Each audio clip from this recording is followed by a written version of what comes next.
The evening bell above the shop door has just gone quiet, and you are standing in the hush that follows it.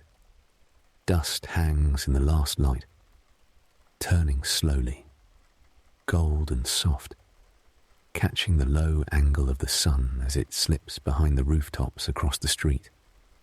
Your workshop is small, but it holds everything you love. Rows of clocks line the walls, some tall, some small enough to fit in your palm. Their ticking fills the room like 100 tiny heartbeats, all slightly out of time with one another, all comforting in their own quiet way, layering together into a soft, uneven hum that has become, over the years, as familiar to you as silence itself. The workbench before you is scattered with the day's work, small brass gears laid out in careful rows, a loop resting where you set it down last, a fine-toothed file, a pair of tweezers no longer than your finger. You begin to gather them now, slowly, returning each tool to its place in the long wooden case that has travelled with you since your apprentice days. The case is scarred and dark with age, its felt lining worn thin in the shape of each tool it has carried for so many years. You know exactly where everything belongs without needing to think about it, your hands moving with the quiet certainty of long habit. You reach for the brass key that hangs from a cord around your neck. It is warm from being close to your skin all day. You use it to lock the glass cabinet where the finest watches rest on beds of dark blue velvet. The lock clicks softly. The small, satisfying sound, the kind of sound that means the day is truly done. Through the glass, the watches catch the last of the light, their polished cases gleaming faintly, gold and silver, each one waiting patiently for morning. Outside, fog has begun to press against the front window. You can see it curling at the edges of the glass, pale and slow, like breath on a cold morning. It softens the gas lamp across the street until it becomes just a smudge of amber light. You like the fog. It makes the town feel smaller, gentler, as if everything beyond your own front step has been wrapped in soft wool for the night. You pause a moment at the window, watching the mist thicken by degrees, curling low along the cobblestones outside, rising slowly past the sills of the shop across the way. You move around the room, touching each clock the way you always do before you leave. It is a habit, not a task. Your fingers know the wood of each case, the smoothness worn into it by years of hands before yours. A tall case clock in the corner ticks low and steady, like someone breathing in their sleep. A small carriage clock on the counter ticks quicker, lighter, like a bird's heartbeat. You do not mind the difference. Each one has its own voice, and you have learned to love them all. You pause at the case clock in the corner, the oldest one in the shop. Its dark wood has deepened over the years to the colour of strong tea. Its brass fittings, worn smooth and dull with age and handling.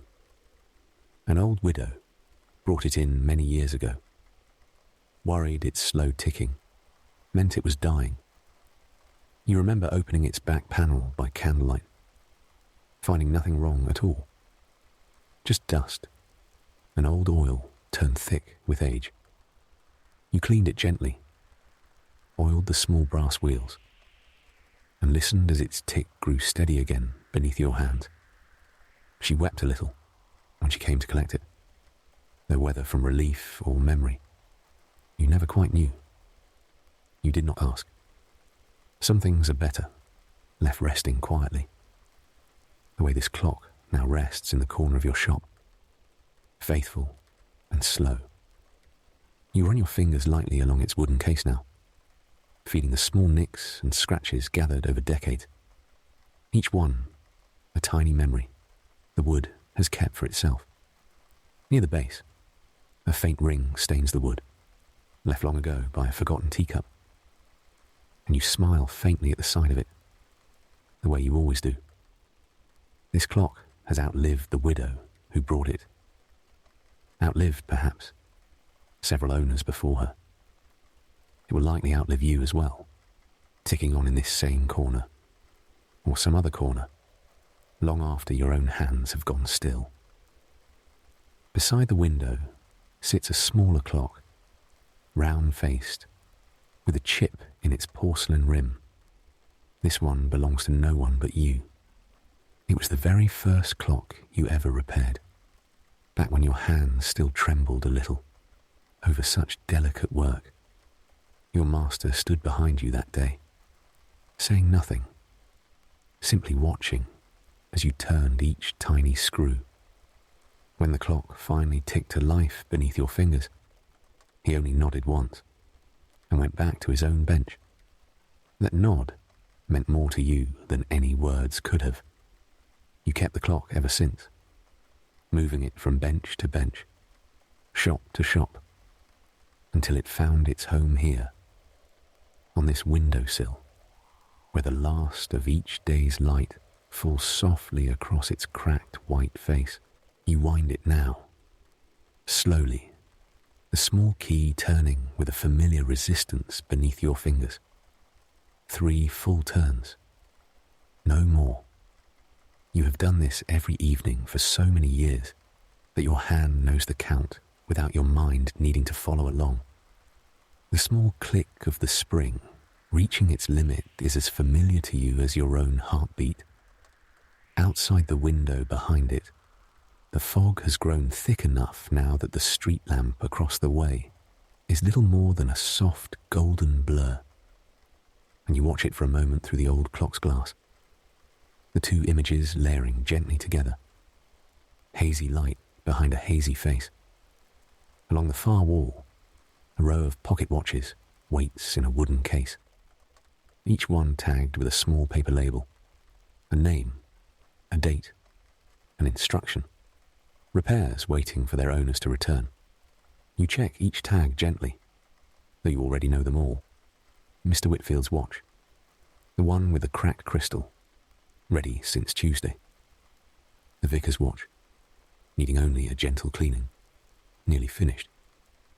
A young man's watch, a gift from his father, the hands bent from being dropped, still needing careful work tomorrow. You touch this one a little longer than the others. There is something tender in mending a gift, something quieter than ordinary repair work, as though your hands are carrying a small piece of someone else's care from one person to another. You remember the young man's face when he brought it in, worried, apologetic, turning his cap over and over in his hands, as he explained how it had slipped from his pocket onto the stone floor of the mill where he works. You had told him not to worry, that these things could always be coaxed back into rhythm with enough patience, and you had watched something in his shoulders ease at the words. Tomorrow, you will open the case, straighten the bent hands with the smallest of tools, and send him home with his father's watch ticking steady once more against his chest. Near the back of the shop, a shelf holds a row of clock cases waiting for their works. Empty wooden shells you have carved yourself in the slow hours between repairs. You run a hand along the nearest one, its surface still faintly rough in places where the varnish has not yet been rubbed to its final shine. You think of the winter evenings ahead, when the shop grows quiet and cold keeps most customers home, and you will sit here at this bench with your tools, shaping brass and wood into something new, something that did not exist before your hands made it so. The room smells the way it always does at this hour, of oil and brass polish, of old wood, and a faint trace of the tallow candle burning low on your workbench. Beneath it, faintly, you catch the smell of the street outside, slipping in through the gap under the door. Damp stone, coal smoke, the mineral tang that fog always seems to carry with it. You blow the candle out now, and a thin curl of grey smoke rises and drifts toward the ceiling, catching the last gold light before dissolving into the shadows above. You have always liked this smell, oil and smoke and warm wood, the smell of quiet, careful work, the smell of a whole day spent making broken things whole again. You take your coat down from the hook by the door. It is heavy wool, a deep brown colour, softened at the elbows from years of wear. You slide your arms into the sleeves, and the lining feels cool at first, then warm as your body settles into it. You wrap your scarf around your neck twice, tucking the ends in against the chill. The wool smells faintly of cedar, from the chest where it rests during warmer months, and a little of the oil you use on delicate gears. A smell that has become as familiar to you as your own hands. You pull your gloves from the pocket, soft leather gone supple with wear, and ease them slowly over your fingers, feeling the familiar snugness settle around each knuckle. You take one last look around the shop before you turn down the lamp. The clocks continue their soft, layered ticking, unbothered by the coming dark.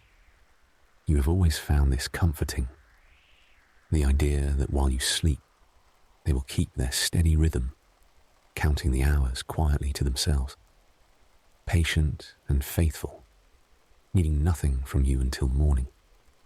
You think, as you often do at this hour, that there is something gentle in their work. They do not rush. They do not hurry toward anything. They simply mark each moment as it comes, one after another, soft and even, and then let it go. You glance once more at the case clock in the corner, then at the small chipped clock on the windowsill, then at the long row of pocket watches waiting patiently in their case. Each one, in its own way, is a small promise kept, or a small promise still waiting to be kept. And you feel, as you often do at the close of a day, a quiet sort of satisfaction in that, the simple, steady work of setting things right, one small gear at a time. You turn the small brass dial on the lamp, and the light shrinks slowly, then goes out. The room falls into a gentle grey, lit only by the fog-softened glow from the street outside. For a moment you simply stand there, letting your eyes adjust, listening to the many small clocks around you settle into their nighttime hush. It is a sound you never tire of, layered and soft, like a room full of quiet friends, breathing evenly in their sleep. The shapes of the shelves and cabinets grow soft and grey around you, familiar even in the dimness, every corner known by heart. You step to the door, resting your hand on the frame for a moment, feeling the familiar grain of the wood beneath your palm, worn smooth by years of your own comings and goings. You turn the key and pull the door shut behind you. You hear the bolt slide into place, a small metal sound swallowed almost instantly by the thick evening air. Through the window beside the door, you can just make out the pale shapes of the clocks inside. Dim now, resting, their ticking continuing on in the dark, faithful and unseen, ready to greet you again when morning comes. The fog is heavier now, rolling low along the cobblestones, curling around the base of the lampposts. You pull your scarf a little higher and begin to walk, The street is nearly empty. Somewhere far off, you hear the soft clop of a single horse, unhurried, growing fainter as it moves away from you. The cobblestones beneath your boots are damp, and each step makes a small, quiet sound, a soft scrape and tap that echoes gently against the closed stone walls of the shops around you. You know this street by heart. You could walk it with your eyes closed, past the baker's dark window, past the narrow alley that smells of rain and moss, past the old stone well that no one uses anymore, but no one has torn down either. You pass the baker's shop first, its window dark now, though a faint warm smell of bread still lingers in the misty air outside. Sweet and heavy, the last trace of the day's work. You have always liked walking past this window in the evening, catching that small warm ghost of a smell before it fades completely into the cold. Through the glass, you can just make out the shapes of empty shelves, swept clean, waiting for the baker's early morning return, when the whole street will fill again with that same warm smell, hours before you yourself are even awake. A few steps further, you pass the cooper's shop, barrels stacked neatly along the wall, their curved wooden sides beaded with fog. You run your fingers lightly along one as you pass, feeling the damp smoothness of the wood, cool and slightly rough beneath your glove, the faint ridges of the metal bands beneath your fingertips. The barrels smell faintly of oak and something sharper beneath it. Vinegar, perhaps, or old wine. A smell that always seems to belong to this particular stretch of street and nowhere else.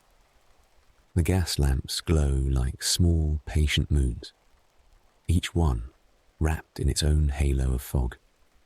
You pass beneath one, and for a moment the mist around you turns pale gold, and you can see the tiny drops of moisture hanging in the air, almost still, almost floating, each one catching a small fleck of light before dissolving back into the grey.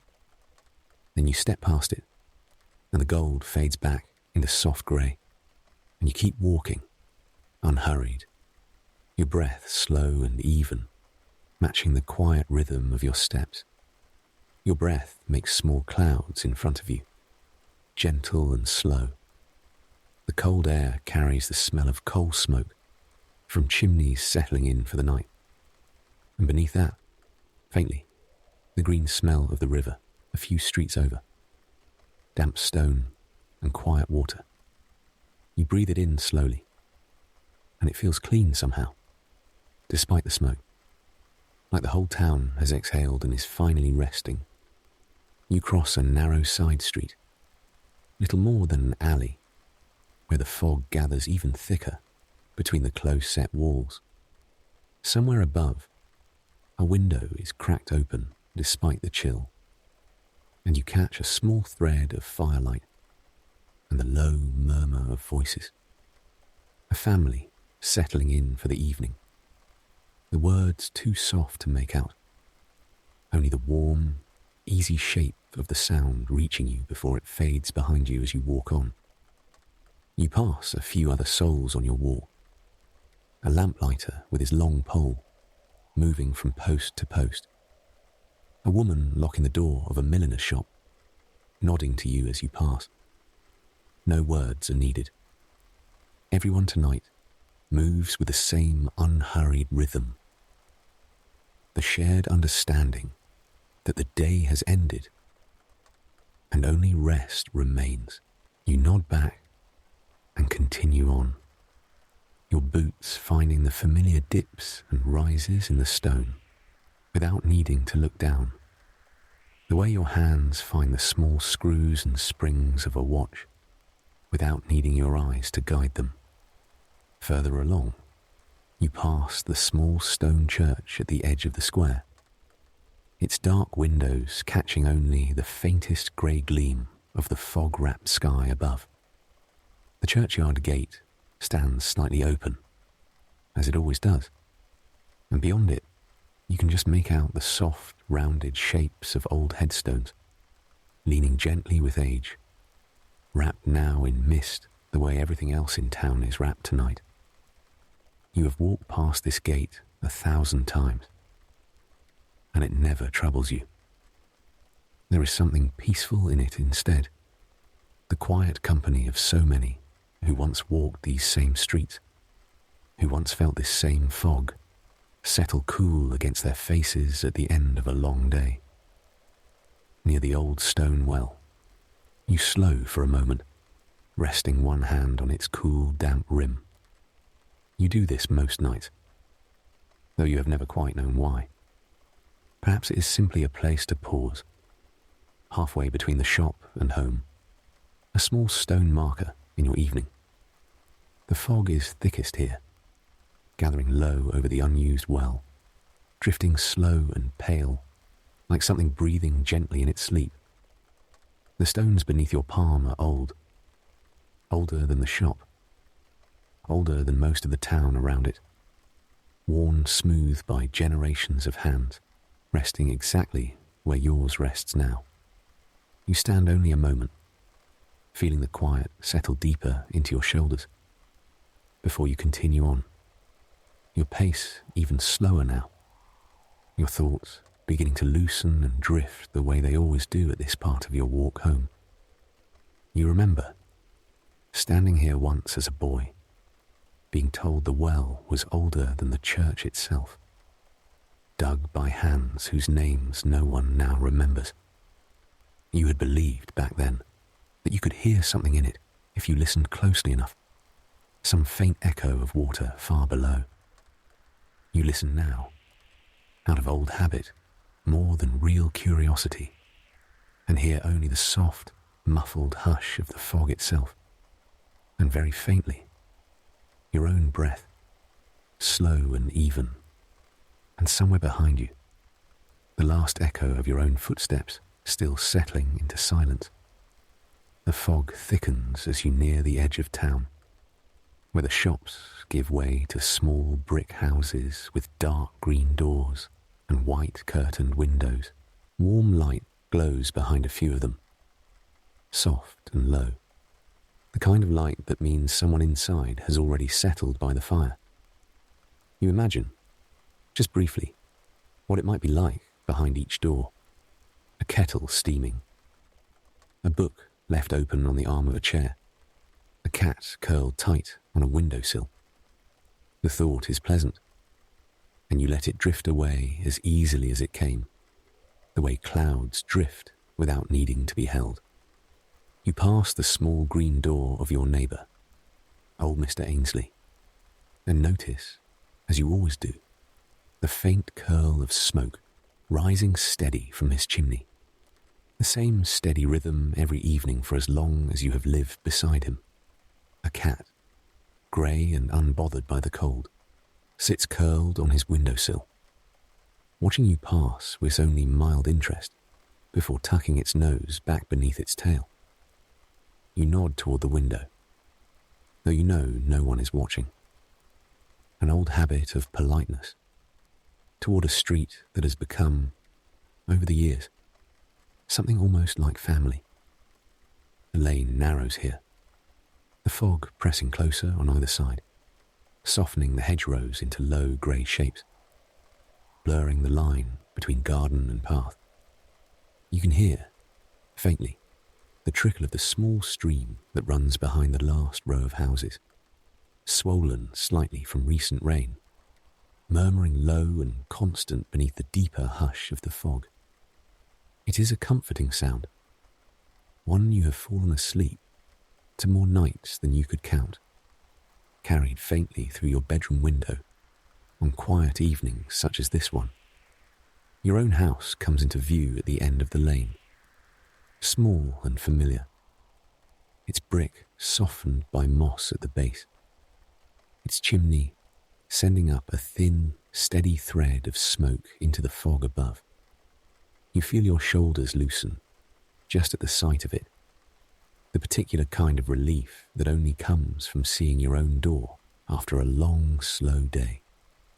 Your steps grow even quieter now, softer, unhurried, as though your whole body already knows that rest is only a few moments away. You reach your gate, and it creaks the same soft creak it always has. A sound so familiar, you barely notice it most nights. Though tonight, in the deep hush of the fog, you do notice, and you find you do not mind it at all. The latch is cold under your fingers, and it takes only the gentlest push for the gate to swing inward.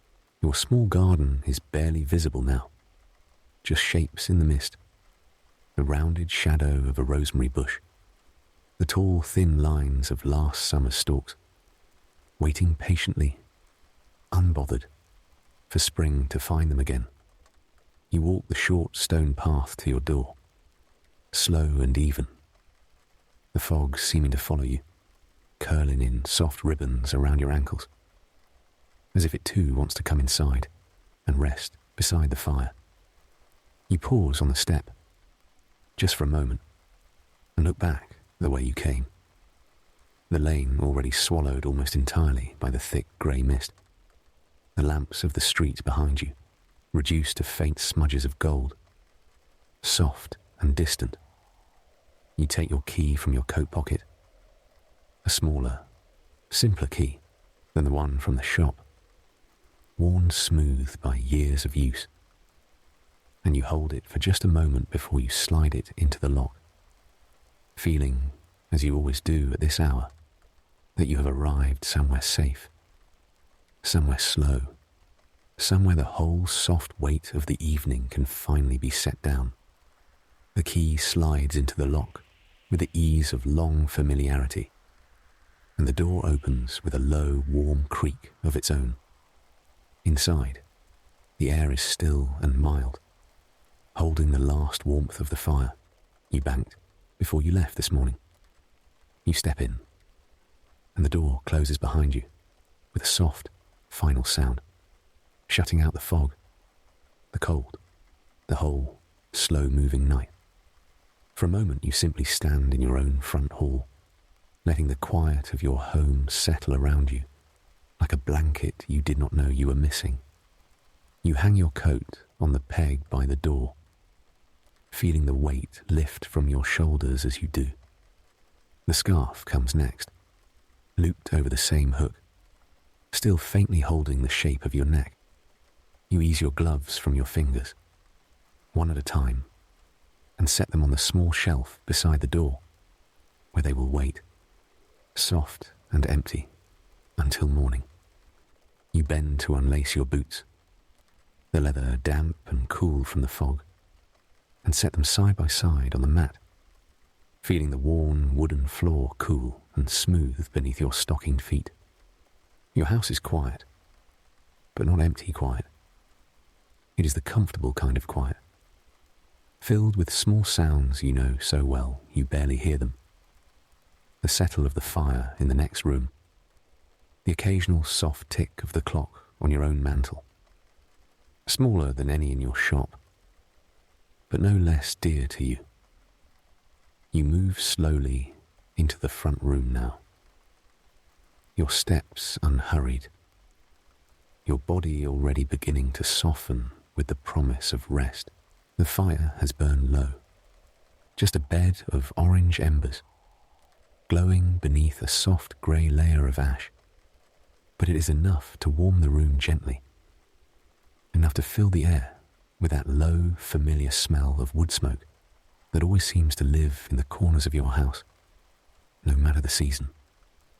You kneel before the hearth, feeling the warmth reach your face even from a small distance, and you add one log, then another, watching as small flames begin to lick up along the bark, slow and patient, taking their time, the way everything tonight seems to be taking its time. You sit back on your heels for a moment, simply watching the fire catch. There is something in this small task that you have always found soothing. The way a flame grows from almost nothing, a curl of smoke, a small orange thread, until it becomes something steady and whole. You watch the bark blacken and curl, small sparks lifting and vanishing into the dark chimney above, the wood settling with soft, quiet pops as the heat works its way inward. You think, not for the first time, that fire and clocks are not so different from one another. Both need patience. Both need tending.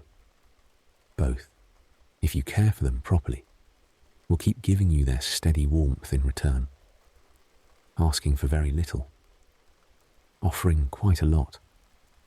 You reach for the woolen shawl draped over the back of your chair, the one you keep just for evenings like this, and settle it around your shoulders, feeling its familiar weight and warmth even before the fire has fully filled the room.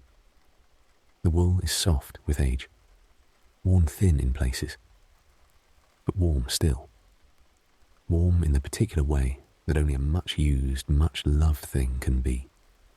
When the flames have settled into a good, steady glow, you rise, your knees a little stiff from the day, and you cross to the small kitchen at the back of the house. The room is dark and cool, smelling faintly of dried herbs hung along the low beam above the window, and of the bread you baked 2 mornings past, now just a heel left wrapped in cloth on the shelf. The kettle sits where you left it, and you fill it from the jug by the basin, the water cool and clear, catching a faint gleam of firelight from the next room. You set it on the hook above the low flame, and while you wait, you take down a small tin from the shelf, the tea inside dark and fragrant, smelling faintly of dried leaves and something a little like honey. The kettle takes its time, as kettles do, and you do not mind the waiting. You lean against the counter, listening to the small creaks of your house settling around you, the soft tick of the mantel clock drifting in from the other room, the faint whisper of wind pressing gently against the shuttered window above the basin. Outside, the fog presses close against the glass, and you can just make out its pale, shifting shape, soft and slow, like breath against the pane. A loose shutter somewhere above taps twice, gently, then goes still, and you find yourself listening for it to happen again, though it does not. You take down a small plate as well, and cut a slice from the heel of bread, spreading it thin with a little butter, softened by the warmth of the kitchen. It is a small, simple thing, but it feels right tonight. Something plain and warm to settle your stomach before sleep. You eat slowly, standing there in the dim kitchen, listening to the kettle's low building hum, the first small signs of steam beginning to curl from its spout. When the kettle finally begins its low rising whistle, you lift it from the hook and pour the water slowly over the leaves in your cup, watching the steam curl upward, catching the warm light from the next room. The smell rises with it, dark and comforting, and you wrap both hands around the cup, feeling its warmth soak slowly into your palms. Still a little cold from your walk, you carry it, along with your small plate, back into the front room and settle into the chair beside the fire. The same chair you settle into most every night, its cushion worn into the shape of you over many long years, the wooden arms smooth and cool beneath your wrists. You sip your tea slowly, letting the warmth spread through you with each small mouthful. The fire crackles softly, low and even, and you watch the flames without really watching them, your eyes growing heavy in that pleasant way they do at the end of a long day, when there is nothing left to do but rest. The room around you has grown fully warm now. Firelight moving in slow orange patterns across the low wooden beams of the ceiling, across the worn floorboards, across the small collection of things gathered on your mantel over the years. A smooth grey stone from the riverbank, a small brass compass that no longer points quite true, a folded letter you have read so many times you no longer need to open it to know its words. Your thoughts drift, unhurried, from one small thing to the next. The vicar's watch waiting to be finished tomorrow. The old widow's clock ticking steady in its corner. The fog thick and slow along the lane outside. None of these thoughts hold on too tightly. They rise and drift and fade, the way steam rises from a cup and disappears into the air above it. The mantel clock ticks quietly beside you, smaller and gentler than any of the clocks in your shop. Its case a simple dark wood, its face plain and unhurried. You made this one yourself, many years ago, in the slow winter months when the shop was quiet and your hands wanted something of their own to build. You remember the careful work of it, shaping the case, fitting the small brass gears, listening for that first steady tick when everything finally came together. It has kept good time ever since, faithful and unremarkable, exactly the way you like a clock to be.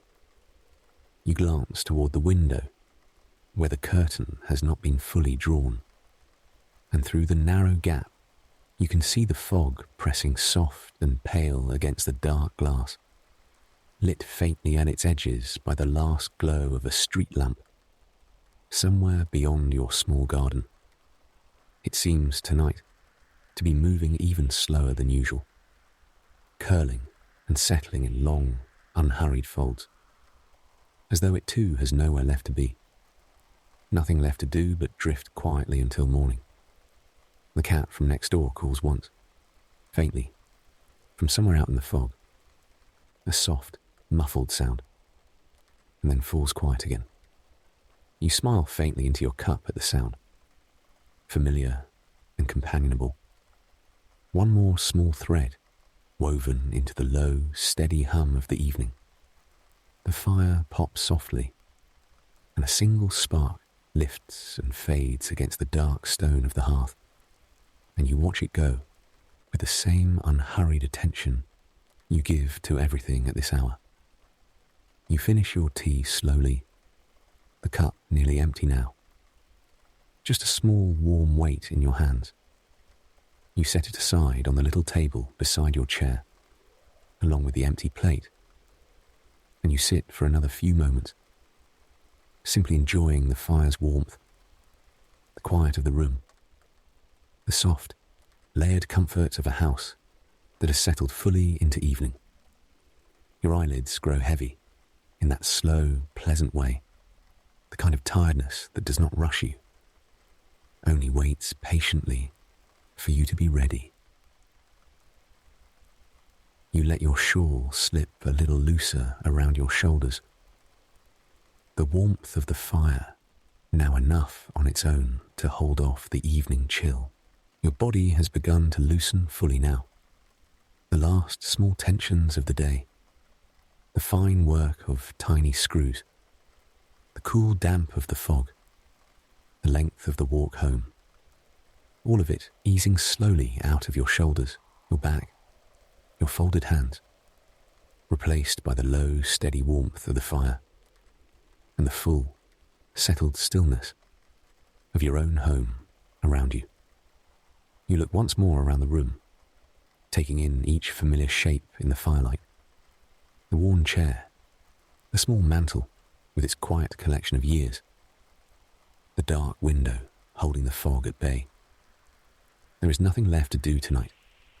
The shop is locked. The fire is fed. Your stomach is warm with tea and bread. Every small task of the evening has been folded gently into its place, one after another, the way you fold a watch's tiny gears into their case, until everything rests exactly where it belongs. When you finally rise from your chair, Your body feels loose and warm, softened by the fire and the tea and the long, unhurried walk home. You bank the fire carefully, spreading the coals thin and even, so they will hold their gentle warmth through the night without growing too high. You watch the flames settle low, the room dimming slowly around you until only a faint orange glow remains, low and steady, like a small patient heartbeat in the corner of the room. You fold the shawl and lay it back over the chair, ready for tomorrow evening, and you carry your cup and plate to the kitchen, setting them in the basin to be washed in the morning light. The house settles further into its nighttime hush around you, every room now dim and warm and still, waiting patiently for you to climb the stairs and complete the last quiet ritual of your day.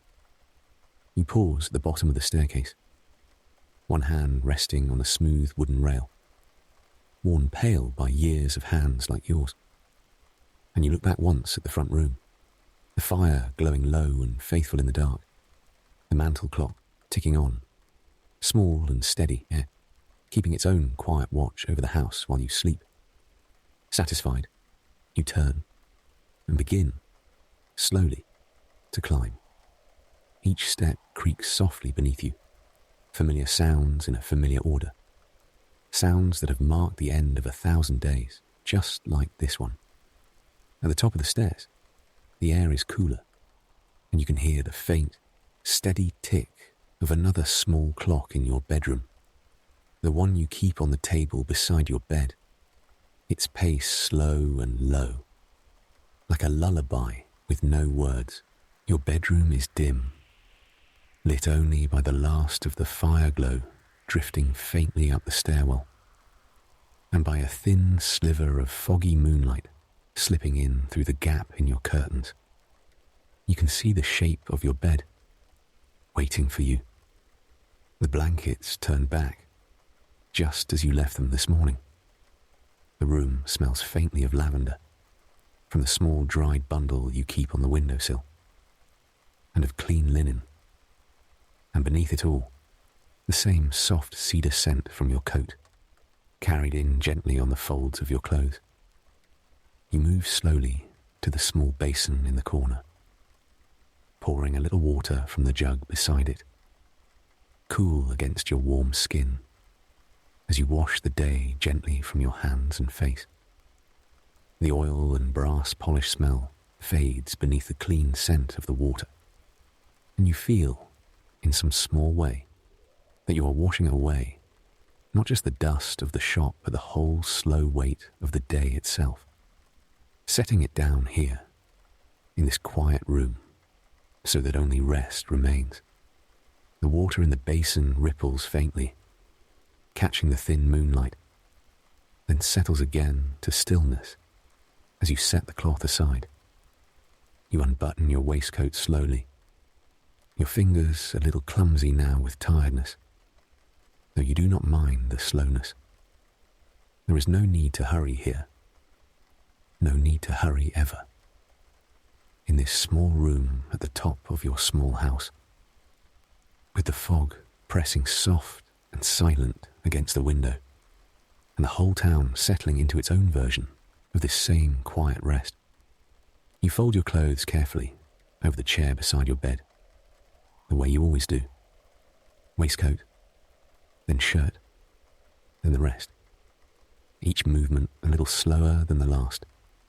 You pull on your nightshirt, the fabric soft and worn from years of washing, warm already from the low fire still glowing faintly downstairs, its heat rising gently up through the floorboards beneath your bare feet. You sit for a moment on the edge of your bed, feeling the mattress give slightly beneath you, familiar and welcoming. The same small hollow your body has shaped for itself over so many nights, just like this one. The small clock on your bedside table ticks on, low and even, and you reach out to wind it gently, The same 3 careful turns you give every clock before sleep. Your fingers finding the key without needing to look. The tick settles into its steady rhythm, unhurried, patient, the same rhythm that will carry quietly through the room long after your own eyes have closed, long after your own thoughts have slowed into something soft and formless. You draw back the blankets and slide beneath them, and the sheets feel cool at first, then warm, holding you gently the way they always do. You settle your head against the pillow, feeling its familiar softness beneath your cheek, and you let your eyes rest closed for a moment, just listening. The clock ticks beside you. Somewhere below, the fire settles with a soft, faint crackle. Outside, the fog continues its slow drift past your window. Silent, unhurried, patient, the way everything tonight has been patient, the way everything tonight has asked nothing of you but rest.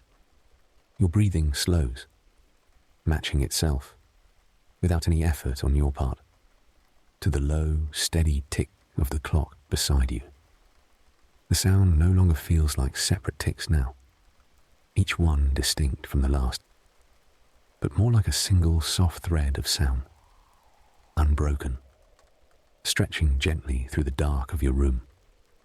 You are not quite asleep yet, but you are close, resting in that soft, warm space just before sleep fully arrives, where thoughts drift loose and slow, no longer needing to make much sense. The fog outside your window has thickened further, pressing soft and pale against the glass. And though your eyes are closed, you can still sense it there somehow. A gentle presence just beyond the curtain, patient and unhurried.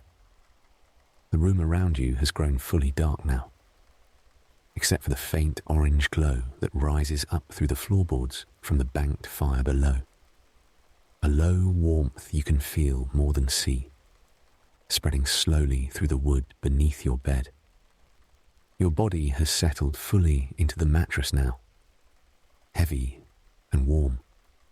The small hollow shaped by so many nights, just like this one, holding you the way a hand might hold something small and precious. Your shoulders have loosened. Your jaw has loosened. Even your hands, resting soft and open on top of the blanket, have let go of the last small tension they carried from the day, from the fine, careful work of tiny screws and delicate springs. Work that asks so much of your fingers all day long, and now, finally, asks nothing at all.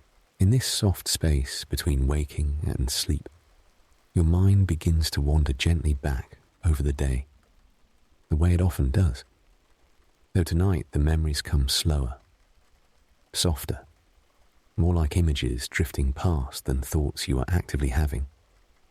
You see, faintly, the old case clock in the corner of your shop, its dark wood glowing warm in the last light of evening. You see the small chipped porcelain clock on the windowsill, the very first one you ever mended, ticking quietly to itself even now, even as you lie here, far away from it, its steady rhythm continuing on without you, patient and unbothered. You think, in that loose, unhurried way, thoughts move at this hour, of all the clocks resting in your shop tonight, keeping their quiet watch over the dark, empty room. You imagine them there now, ticking softly in the blackness, unseen and unheard by anyone, simply continuing their steady work because that is what they were made to do, because there is a kind of peace in that, in doing one simple thing well, over and over, without needing anyone to notice. Your thoughts drift further, softer now, toward the walk home, the fog curling low along the cobblestones, the warm smell of bread lingering outside the baker's dark window, the cool, damp stone of the old well beneath your palm, These memories no longer feel sharp or clear. They blur gently at the edges, the way objects blur when your eyes are very tired. Soft shapes and soft colours, comfortable rather than distinct. Somewhere in the house below, the fire settles again. A soft, faint shifting of embers. Barely a sound at all. More a feeling that travels up through the old wooden beams of your home. You do not open your eyes. You do not need to. You know this house so well that even in the dark, even half asleep, you could name every sound it makes. The particular creak of the third stair. The soft settle of the shutters when the wind leans against them. The low, steady tick of the clock you built with your own hands so many winters ago. Your breathing has grown even slower now. Deep and unhurried. Each breath a little longer than the last. The blanket rises and falls gently with it. Soft wool warmed fully now by your own body's heat. You feel, in this drowsy, formless way, that you are sinking, very slowly, the way a stone might sink through still water. Not falling exactly, but settling, gently, layer by layer, into something soft and deep and quiet. The tick of the bedside clock continues on, low and even, no longer something you are really listening to, so much as something you are simply inside of. A soft rhythm surrounding you the way water surrounds a stone at the bottom of a slow river. You are not thinking now, not really, only resting, only sinking, slow and soft, into the deep, warm quiet that has been waiting for you all evening. The same quiet that waits every evening, patient and familiar, ready to receive you the moment you are ready to let go completely. Somewhere, faint and very far away now, the tick of the clock continues, though you can no longer quite tell if you are hearing it or simply feeling it. A soft, steady pulse beneath a deep, warm stillness that has settled fully over you now. Your hands rest loose and open on the blanket. Your breathing has slowed to something long and even, untroubled, the breathing of someone who is already, in every way that matters, arrived at rest. The fog outside continues to drift, slow and patient, past your window, over the rooftops, along the empty cobblestone streets, settling gently over the whole sleeping town. The same soft grey hush that has followed you all evening, from the shop, down the lane, past the old stone well, through your own front door, up the narrow stairs, into this small warm room where you now lie, deeply settled, deeply at ease, wrapped in the low, unhurried rhythm of a house, a street, a town, all resting together in the soft dark of the night. There is nothing more to do now. There is nothing more that needs doing. The clocks will keep their own quiet time. In the shop and on the mantel. And here, beside your bed. Faithful and patient, needing nothing from you until the fog lifts and the light returns in a new day. Slow and simple, begins again. But that is still a long way off. And you do not need to think of it now. For now, there is only this. The warmth. The low, soft tick. The deep, unhurried dark. Carrying you gently. The way it always does. All the way down into rest.